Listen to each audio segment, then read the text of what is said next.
Modern gossip is a wall of sound, the friction of rapid-fire texting, overlapping whispers, and phones constantly vibrating in a crowded room. That same rhythmic tension drives the opening string plucks of Johann Strauss II's Tritsch-Tratsch-Polka. Strauss translated that verbal chaos into an orchestral score, using only woodwinds, brass, and strings to mock the cadence of human speech.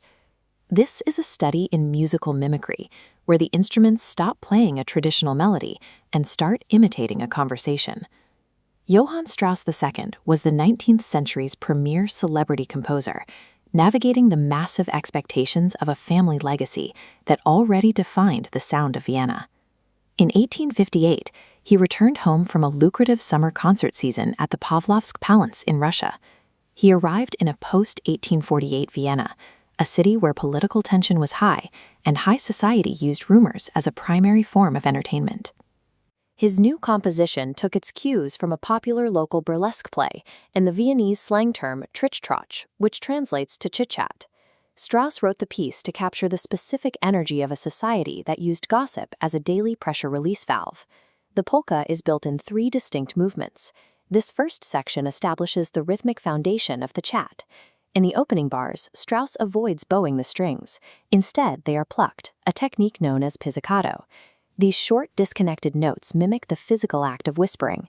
They replicate the cadence of chattering teeth and hushed voices exchanging information in quick bursts. This opening movement pulls the listener in by mirroring the nervous energy of hearing a secret for the first time. The music then makes a deliberate shift in both tempo and tone. On the timeline, the data changes from sharp dots into smooth, sweeping curves as the music becomes far more lyrical. This slower phrase represents the lean-in, the exaggerated, dramatic pause people take right before the actual secret is revealed. By playing with this contrast, Strauss manipulates the listener's anticipation, creating a narrative joke without using words. The final movement functions like a multi-character conversation. Strauss tosses the core melody rapidly back and forth between the woodwinds, the brass, and the strings. Rhythmic surprises and a sense of escalating momentum build to a thrilling climax as the musical conversation spins completely out of control. This instrumental volley models how a rumor leaves its original source and spirals as it passes from person to person. The resulting wall of sound replicates a ballroom utterly consumed by the energy of gossip.